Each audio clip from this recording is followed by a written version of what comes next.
toutes et tous, j'espère que vous allez bien, ici la Cool Studio. Je suis très heureux de vous retrouver pour une toute nouvelle vidéo et cette fois-ci nous allons parler de Conflict 47, la nouvelle version, la V2 de ce extraordinaire jeu édité par Warlord Games. À la base c'était Clockwork Goblin, mais qui a été repris par Warlord Games il y a des années pour une première version. Cette fois-ci nous allons voir la toute nouvelle version, la deuxième. Ensemble, donc on va faire un Open the Boitas du starter. Je remercie Eric, le représentant de Warlord Games France, de son envoi. Voilà, c'est une vidéo qui aurait dû sortir il y a un petit moment. Voilà, comme peut-être vous le savez déjà, le studio a fait peau neuve, j'ai déménagé, beaucoup de choses ont changé dans ma vie, très positivement d'ailleurs, et voilà, j'ai pris beaucoup de retard sur ce que j'avais prévu de faire au niveau des vidéos, au niveau de la peinture, au niveau de tout ça, quoi. Ok, donc je m'en excuse parce que c'est vrai que c'est toujours mieux quand il y a un suivi, et puis surtout quand on a de la superbe news comme celle-ci, on a envie tout simplement de tout donner. Pourquoi? Parce que moi j'ai pris une énorme claque en recevant ce starter. J'ai pris une énorme claque. Alors je l'ai ouvert, bien sûr, j'ai ouvert la boîte. J'ai pris une énorme claque en ouvrant le contenu, en feuilletant le livre de règles, parce que je voulais voir le livre de règles. Moi j'ai la première version du livre de règles. Et une énorme claque sur la qualité du matériel. Voilà, donc je vous propose cette petite Open the Boitas, et puis une fois qu'on l'aura fait, donc on va essayer de le faire en détail. Je vous proposerai en fait différentes activités que je compte faire sur la chaîne. En tout cas, Conflict 47, en quelques mots, comme vous le devinez, on est en 1947, et voilà, la guerre n'est pas terminée, en fait, n'a jamais fini, tout simplement. Il y a eu, à force de faire des tests avec la bombe A, genre de choses, je vous la fais court. Il y a une faille qui s'est créée, une faille qui s'est créée aux États-Unis, tout simplement, là où il y a eu les essais de la bombe, et puis à force, les belligérants se sont sacrément armés, se sont sacrément renforcés. Du coup, carrément des blocs se sont créés, et il y a eu des failles un peu à droite à gauche sur la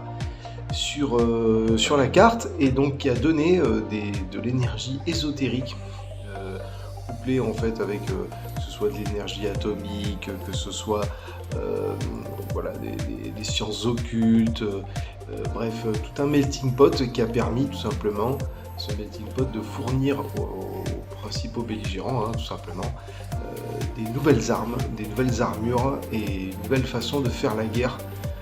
Pourquoi? Parce que on va avoir des armes à Tesla, des armes qui vont permettre de surchauffer, donnant des effets avec les effets Rift. Voilà, il y a beaucoup de nouveaux équipements, et puis la qualité des troupes va changer aussi, puisque ces nouveaux équipements vont équiper les troupes d'élite de chaque bloc, mais aussi va y avoir des super-héros, tout simplement, avec des troupes génétiquement modifiées, comme les ours chez les Russes. On va avoir les Schreckwolfen, l'espèce de loup-garou chez les Allemands, avec des espèces de vampires, de chauves-souris ailées, enfin voilà. C'est Uchronie, ça envoie du bois. Voilà, ça envoie du bois. Les chars progressivement vont laisser place à des marcheurs lourdement équipés. Et sur le champ de bataille, comme vous allez le voir, ça va en jeter, mais alors sacrément, quoi. Allez, écoutez, on est parti pour l'Open the Boîte. Allez, c'est parti! Alors voilà, ici on peut voir l'arrière de la boîte. Donc c'est une boîte assez épaisse, d'accord, qui va renfermer tout simplement tout ce que l'on voit ici. Et par contre, on va commencer, il y a deux armées, donc les Allemands, qui sont quand même très armurés. Voilà. On peut voir que donc ces espèces de troupes d'élite, commando, avec des armures. Ces armures vont permettre à ces fantassins en fait de transporter du matériel lourd, du matériel lourd. Il aurait nécessité au moins 2 voire 3 membres de pourvoyeurs, de tireurs pour les manier.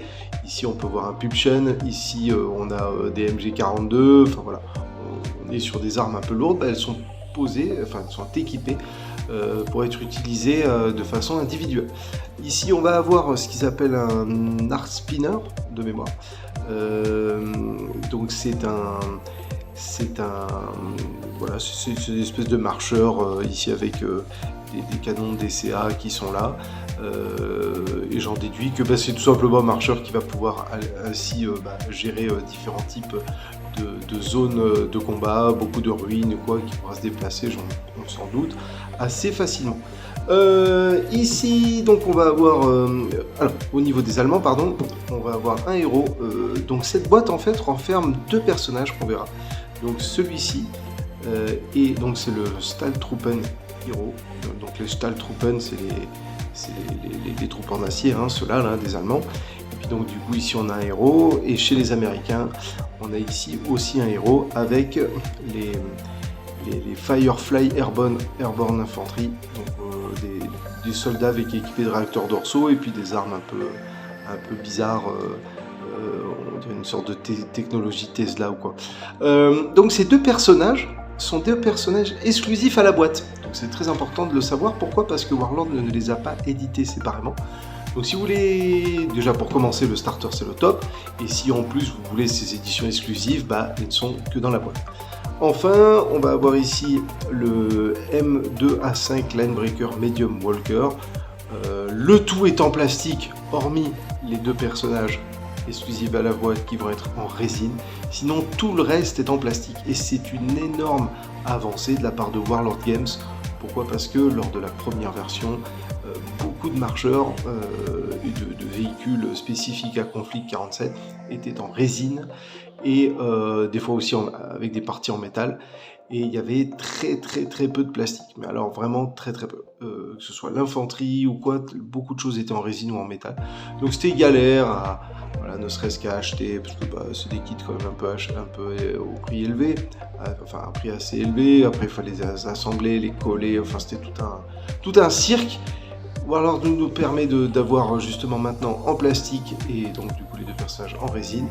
Donc c'est vraiment une très grosse avancée pour une boîte comme Warlord et va nous permettre, parce que en plus ils ont proposé de voir en fait la timeline qu'ils vont proposer sur ce jeu et tous les kits qui vont sortir courant 2026. Et il y a énormément de troupes, quand je dis de troupes, d'unités en plastique qui vont bientôt arriver sur nos étagères de nos revendeurs. Voilà, allez, ah oui, je finis, pardon. Des ruines en plastique spécifiques à cette boîte. Spécifiques à Conflict 47, je pense qu'ils sont valables au détail, mais en tout cas, ceux-ci ont été édités dans cette boîte. Le livre de règles tout en couleur, magnifique, on y reviendra plus tard. Et des planches de décalcomanie, les dés, tout ce qu'il faut pour pouvoir jouer. Allez, on ouvre ça. Allez, une fois qu'on a ouvert, qu'est-ce qu'on va trouver? On va commencer par le tapis. Donc Warlord propose en fait tout simplement un kit vraiment pour démarrer, un starter pour 2 joueurs, et ils ont mis un petit peu les moyens. Pourquoi? Parce qu'ils vont proposer, outre les dés et 2 forces pour démarrer, le livre de règles complet en couleur et tout le nécessaire pour jouer. Ils vont proposer aussi un tapis de jeu qui est réversible. Ici on a pu voir un peu les steps avec des traces de blindés, tout ça. Alors c'est un peu fastidieux de vous le montrer comme ceci, mais... Et ici, l'autre côté, une version une version en ruine, de ce qui se passe dans un village ou dans une ville. En tout cas, une version urbaine de cette map. Ok, donc c'est en papier glacé. Moi, je trouve que ça fait le taf pour le prix. Franchement, ils n'étaient pas obligés de le faire et je trouve ça très appréciable.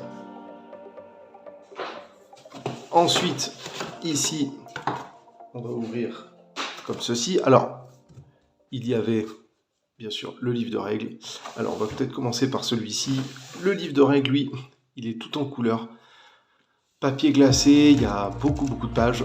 Quand je dis beaucoup de pages, pourquoi? Parce que c'est aéré avec énormément d'exemples. Je ferai une vidéo de découverte du bouquin, vraiment, avec des spécificités, tout ça. Si vous savez jouer à Bolt Action, comme moi par exemple, un jeu qu'on apprécie énormément au studio, vous saurez jouer à Conflict 47. Pourquoi? Parce que la base est les règles de Bolt Action, et bien sûr il va y avoir des spécificités concernant ce parc Conflit 47 avec, comme je vous l'ai expliqué, les armes ésotériques et ainsi de suite, les armures, les marcheurs et ainsi de suite. Ok, donc dedans il y a tout ce qu'il faut, les règles spéciales, des différentes unités qui sont disponibles. Je fais un petit aparté, Warlord propose des PDF gratuits mis à jour régulièrement sur leur site pour les listes d'armées de Conflit 47. Donc il n'y aura pas de bouquin, en tout cas pour le moment c'est pas prévu, il n'y aura pas de bouquin de prévu pour justement l'édition des livres d'armée, des listes d'armées. Donc tout est disponible gratuitement, donc on peut déjà commencer à voir le type d'unité qu'on peut aligner sur le champ de bataille, ses caractéristiques, ses coups en point, bref, c'est un excellent support de la part de Warlord, ce qui permet d'investir un peu plus dans tout ce qui est figurines et peintures, donc vraiment sur le coup, good job quoi, good job de proposer ça gratuitement. Ensuite, bien sûr, les scénarios, tout ce qu'il faut pour pouvoir ainsi faire des petites campagnes et ainsi de suite. Ok, donc ça, on le met de côté. Ensuite, donc on reprend la boîte. Là, on va voir le petit sachet pour ainsi mettre les dés d'ordre. D'accord ? Donc, petit reproche à faire sur le sachet. Et encore, moi, ça passe parce que bon, j'ai une main moyenne. Mais je pense que ceux qui ont des grosses paluches ou quoi, ça va être peut-être un peu compliqué de mettre les doigts dedans pour tirer le dé. Parce qu'en fait, le principe, c'est que dans Conflit 47, que ce soit Bolt Action ou Conflit 47, ici on a des dés d'ordre. Ces dés d'ordre, comme par exemple celui des Américains, par exemple ici, après vous prenez celui que vous voulez, chaque dé correspond à une unité, que ce soit une arme lourde sur un socle, que ce soit une pièce d'artillerie, une unité de fantassin, un marcheur, un tank. Et en fait, chaque dé correspond à une unité. On le met avec ceux de l'adversaire dans le sachet, on secoue à fond, et puis après, à chaque tour, en fait, on va piocher les dés jusqu'à temps qu'il n'y en ait plus, et savoir ainsi qui va pouvoir utiliser ces figurines en premier. Donc c'est aléatoire, c'est très palpitant, c'est vraiment un système que j'aime beaucoup et qui permet d'avoir des parties endiablées. Parmi les dés, on va se concentrer en fait tout simplement sur les nouveaux. Donc ici les dés de Rift, donc les dés de pouvoir en fait, de pouvoir maléfique, ésotérique, rayer la mention inutile, avec des armes engagées. Là, lorsque l'on utilise sur ce côté-là la puissance de l'arme en question, parce qu'en fait il y aura des effets. On verra un peu dans le livre de règles, mais il y a des effets plus en fait tout simplement. Si vous êtes gourmand, vous allez faire potentiellement beaucoup de dégâts, mais il peut y avoir un retour de bâton, quoi. Ensuite, bon, les pin marqueurs, on a l'habitude, ça on met de côté. Je vais venir sur les personnages, on va prendre des personnages tout de suite. Donc les figurines en résine de cette boîte exclusive. Hop là, on va commencer par l'allemand, comme ça au moins on est bon. Donc ici, on va faire comme ça. Voilà.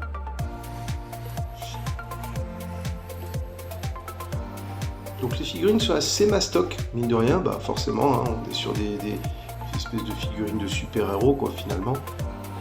Ok, donc très bien sculpté avec pas mal de détails. Ok, donc en résine. Donc il y aura un petit peu de préparation, hein, que ce soit que ce soit avec un couteau de modélisme ou que ce soit des limes ou quoi, va falloir y aller un tout petit peu doucement, mais quand même là comme ça il y a quelques petites lignes de moulage ici, mais rien de fou, quoi, rien de fou. Alors attendez, hop, voilà, donc comme je disais, rien de fou. Ici,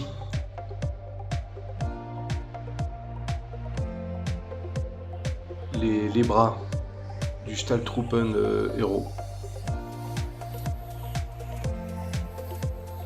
On va voir les nouvelles armes, hein, l'espèce de Sturmgewehr, un peu modifié. J'aime beaucoup l'idée. Là, qu'est-ce qu'on va avoir pour la tête? Je vais essayer de vous montrer ça.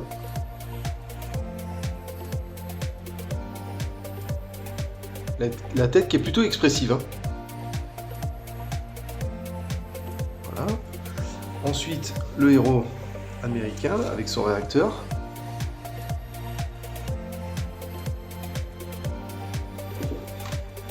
Voilà, comme ça, c'est mieux.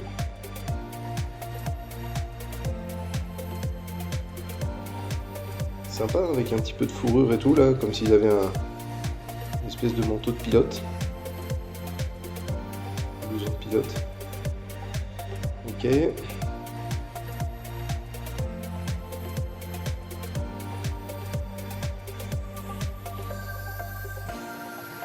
Donc l'espèce de réacteur, quoi. Voilà, donc ça c'était les personnages. Là on passe aux grappes. Donc ici on peut voir qu'on a 2 fois la même si on les superpose. D'accord, donc c'est les Stahltruppen allemands. Ok, donc pour résumer, on en avait 6. Et là on a 1, 2, 3, 4, 5. On a 5 paires de jambes. Et au niveau des torses, 1, 2, 3. Et ouais, donc en fait, voilà, ce qui est vachement chouette, c'est qu'on va avoir le choix des jambes. Donc là, on peut voir ici donc, les 3 torses qui sont en 2 parties, d'accord, les variantes d'armes, et bien sûr, on aura donc 5 paires de jambes à choisir. Donc c'est pas mal, ça permet de faire de la modularité, ça permet voilà, d'avoir un peu cet esprit créatif. On peut voir que sont mastoc quand même. Hein. C'est vraiment chouette. Alors je voulais voir s'il y avait des casques, s'il y avait des versions non casquées. Ouais, il y en a 2. 2, et puis avec les masques à gaz là, ouais, c'est génial. Ça fait un peu Castle Wolfenstein, c'est vraiment dans cette ambiance là. On peut voir l'arrière, ah ouais, chouette. L'arrière des jambes. Ouais, on peut voir quand même très bonne qualité de gravure. C'est sûr que ça n'a rien à voir avec les figurines en métal de l'époque, qui étaient jolies mais qui accusaient leur âge. Là on peut voir déjà la précision, le moulage, le naturel des poses. Franchement, ça attire le pinceau quoi, hein, clairement. Voilà, donc ça c'était pour les Allemands, il y a même des Panzerfaust et tout, cool. Ok, donc on en a 2 grappes. On va passer aux Américains. Donc là pareil, je pense qu'on a 2 fois la même grappe. On va les superposer. Ouais, c'est ça. On a 2 fois la même grappe. Allez, bah du coup on en prend une. Allez, en avant. Alors les torses, est-ce que c'est pareil que les Allemands? Ici on en a 3. 3 torses. Ah voilà, 3 et cela 4, 5, 6. Ok, donc pareil. Donc, on va avoir 6 torses et il y a combien de paires de jambes? 3 et 3, 6, plus les 2 là. Ok. Ok. Regardez ça de plus près.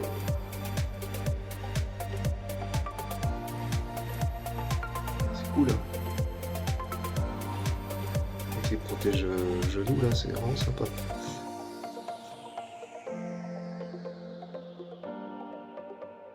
Ils sont très détaillés. Hein. Il y a un FM bar, des Thompson modifiés un peu style Tesla ou quoi. Je connais pas encore les armements de cette unité, mais ici on a un lance-flamme. Ok. Regardez les têtes. Regardez les têtes. Ah ouais, en tête, il y a le choix quoi. 3, 3, 6, 7, donc là on en a 12, 13, 14, 15, 16, 17, 18, 19 têtes les gars. 19. Ouais, il y a vraiment de quoi faire avec des masques et tout. Ils sont trop classe. Ils sont vraiment trop classe.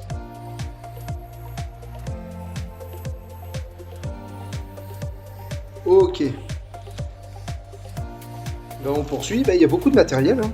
On poursuit avec... allez, on va se garder le marcheur américain parce qu'il en jette vraiment. On va commencer par celui allemand. Donc, je sais plus comment il s'appelle. Le spinner, je sais pas quoi là. Hop. Ok.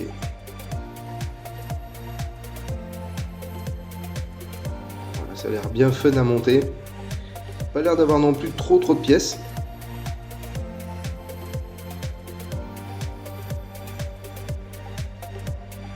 Et bon, ça c'est il va être à l'intérieur en fait tout simplement. Ok, et la grappe avec la coque blindée.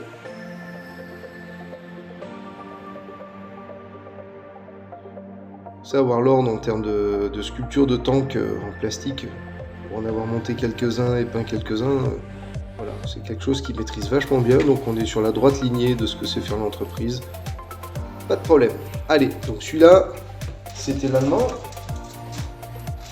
On va passer à l'américain. Alors lui, j'ai vraiment envie de l'assembler.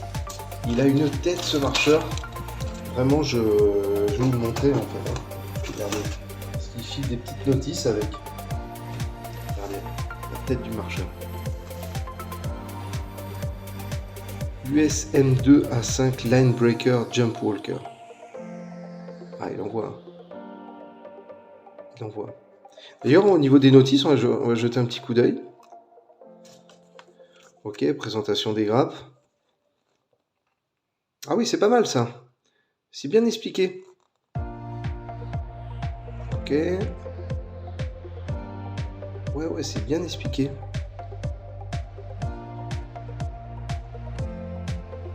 Ouais, ça c'est cool. Ah ouais, putain, ah oui, d'accord. C'est la même version ou non? Autocanon. Ah oui, c'est là que ça change. Oh, l'armement là. L'armement de coque. Tesla Cannon, Heavy Machine Gun. Tesla Cannon et autocanon. Ok. Ah, c'est cool. Allez, donc c'est parti pour l'américain. Bon, déjà, il y a 3 grappes. Bon, forcément, hein, vu le bestiau, il fallait se douter qu'il y aurait du plastique. Allez. C'est un petit tour rapide. Je vous le montrerai plus en détail lorsque je l'aurai rassemblé.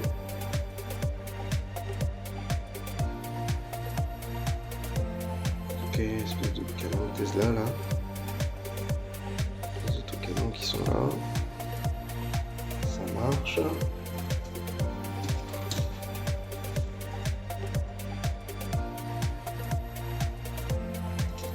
Et une espèce de verrière transparente. Ah, c'est cool, ça c'est pour le cockpit. Ok. Ah, c'est pas mal ça. Pas mal du tout. Du coup, la petite verrière. Ça c'est sympa.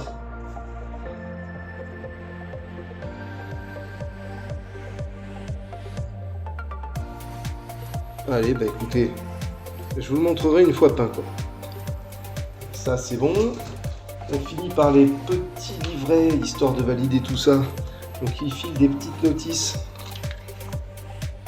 Donc pour l'infanterie, vite fait on se les ouvre. Allez, c'est vraiment le plaisir d'ouvrir quoi. C'est cool hein. Regardez, multi-part plastic kit, on peut les monter de plusieurs façons différentes. Ça c'est cool ça. Ça c'était donc les Stahltruppen et la Firefly Squad.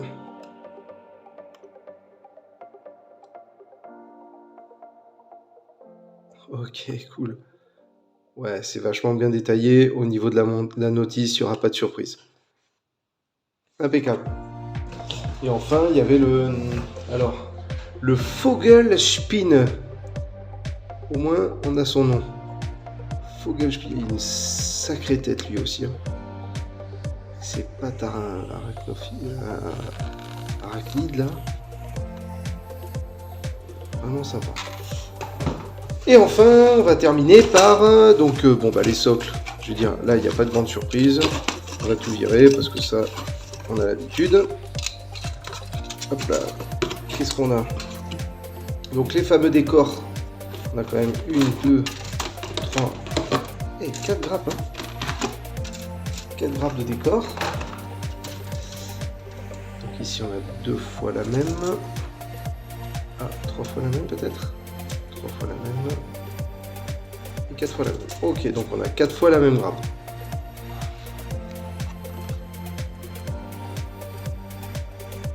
Je pense qu'on peut les monter de différentes façons.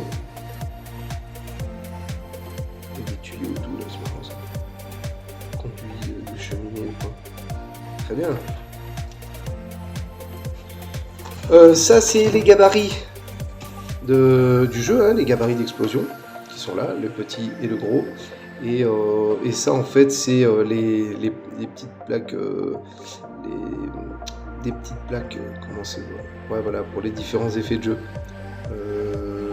Bon, c'est pas mal. Moi, je les utilise pas à Bolt, mais à Bolt Action, je les utilise pas, mais bon, c'est toujours bien de les avoir dedans. Là, les planches de décalco. On verra ça en détail hein, quand je vais les assembler. Mais une petite planche de décalco sympa, donc il y en a plusieurs dedans. Et les socles des gros marcheurs. Et ça, on a un Free Getting Starter Guide. Ok. Et bien sûr, un petit peu de pub, ça mange pas de pain. Bah écoutez les amis, j'ai pu vous faire cette Open the Boîtasse. Je suis très content. J'ai hâte de les assembler, de les peindre. Et bah écoutez, on termine cette vidéo. J'espère que ce contenu vous a plu, de découvrir ensemble le contenu de la boîte qui est quand même très copieux. On a vraiment de quoi faire. J'ai hâte de vous proposer des tutoriels. Alors voilà, je vais faire une petite série de tutoriels sur cette boîte pour les débutants. Sur comment assembler, comment sous-coucher, comment préparer ses figurines avant la peinture, comment utiliser l'aérographe, comment mettre les premières couleurs et ainsi de suite.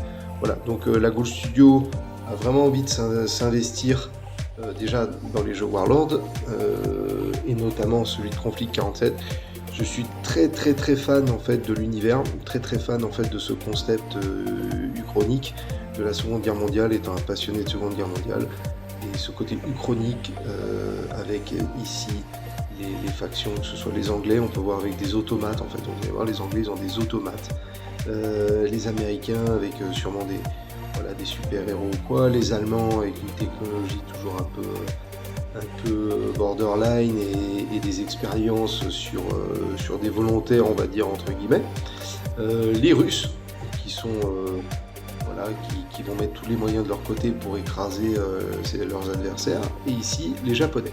Donc on a plusieurs factions, les factions sont vraiment très différentes en termes de look, très différentes que ce soit en termes de fantassins, en termes de blindés.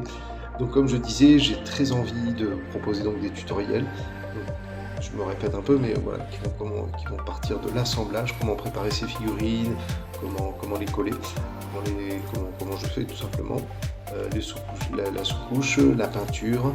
Ensuite, une fois que les forces seront présentées, enfin seront peintes, je vais faire une découverte de règles en vidéo, okay, avec des décors sympas. Et c'est un jeu que j'aimerais bien développer ici au studio et de rencontrer d'autres joueurs dans les alentours en France pour pouvoir ainsi bien s'amuser au niveau des règles et bien sûr recruter localement.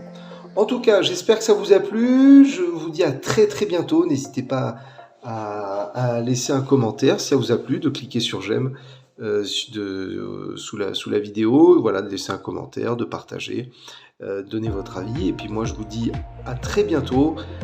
La Ghoul Studio arrive avec de nouveaux projets et cette fois-ci avec des projets beaucoup plus concrets vu le déménagement et vu tout ce qui va être au studio, tout ce qui va être vraiment positif et tout ce qui va donner un avenir quand même un peu à la chaîne. Allez, sur ce, à très bientôt et passez une bonne semaine. Ciao.